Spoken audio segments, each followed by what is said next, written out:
en tornado. Ja, en tornado. Nej. Er det ikke sådan enten er det noget med det der vand, det der var i Japan, eller? Ja. Det er sådan en kæmpe bølge. Og så kom der sådan en vandbølge og slog alle mulige ting. Flygt. Get the fuck out of there. Ja, bare væk. Helt væk. Til et andet land. Væk, Mads. Eller væk fra kysten. Jeg vil kravle op i et højt træ. Altså, hvad så hvis træet vil du? Så er jeg fucked. Ja. Men hvis træet ikke er højt nok, der er ikke pisse højt træ der med. Følg med i nyhederne, og så hurtigt som muligt. Flygt. Væk. Flygt mod Tyskland, og så den vej ned. Det blev rigtig hurtigt. Gå i panik.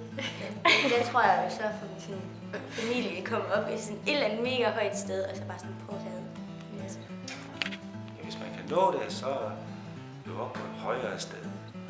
Men indad i landet og op på et højt sted. Domkirken måske.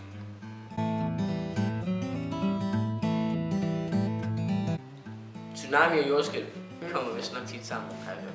Det er en bølge, og der starter i havet ved der kommer en jordskælv i de der to kontinentplader, de går ind i hinanden, og så kommer der sådan en bølge, og den bliver så større og større, og så rammer den ind i landet, og så skyller den over landet, og så ødelægger den alt og alle. Sådan det. Så først går havet indad, sådan tilbage, og så lige pludselig så kommer det hurtigt op. Meget hurtigt. Det sker meget hurtigt. Fordi de har den geografiske beligning på en kontinentplade.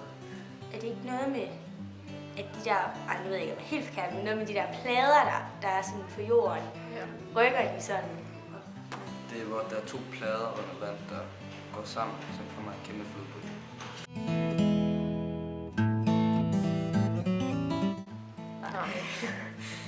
Det er det, man måler jordskælv på. Ved du det? Nej. Det er, hvor det er den skala, man måler kraft, jordskælvens kraft. Og så har man jo fra 0 til 8 eller sådan noget. Og jo højere den er, jo værre en tsunami, eller en jordskælv er. Det er jo en skala, der fortæller, hvor stor jordrystelse der kommer i forbindelse med jordskælv.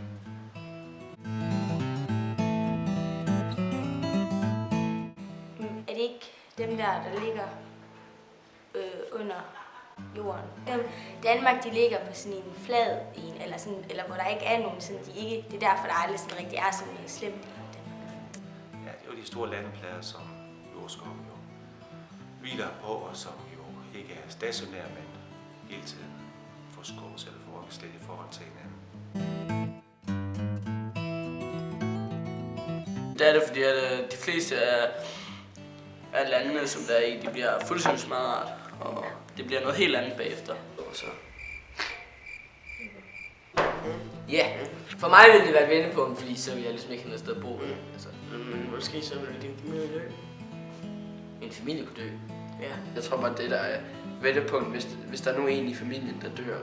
Det kunne jo være et vendepunkt. Ja, altså for dem, tsunamien rammer, der får det jo store konsekvenser i forhold til, at deres huse bliver ødelagt, deres marker, og det er jo store ødelæggelser, der kommer i kølvandet på sådan en tsunami-bølge, der skyller ind over.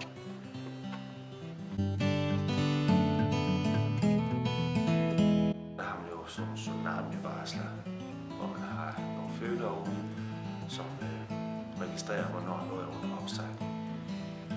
Det er hus, der kan holde til tsunamier. Bo i luften. Hold lidt øje med, hvad der sker. Det er sådan lidt. Jeg ved ikke, men jeg tror ikke engang, man kan ikke sådan rigtig forudsige. Nej, jo, hvis vandet trækker sig, men det sker også bare meget hurtigt. Ja. Men nogen kan godt nå noget. Byg nogle mere sikre huse, så de ikke sådan kollapser. Ja, eller en kæmpe mur.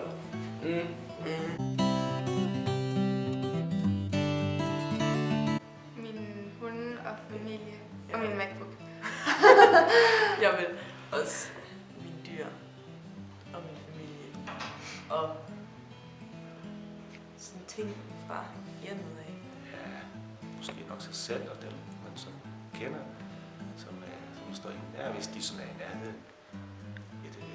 I vil sikkert tage mobiltelefonen med som den tredje vandcykel.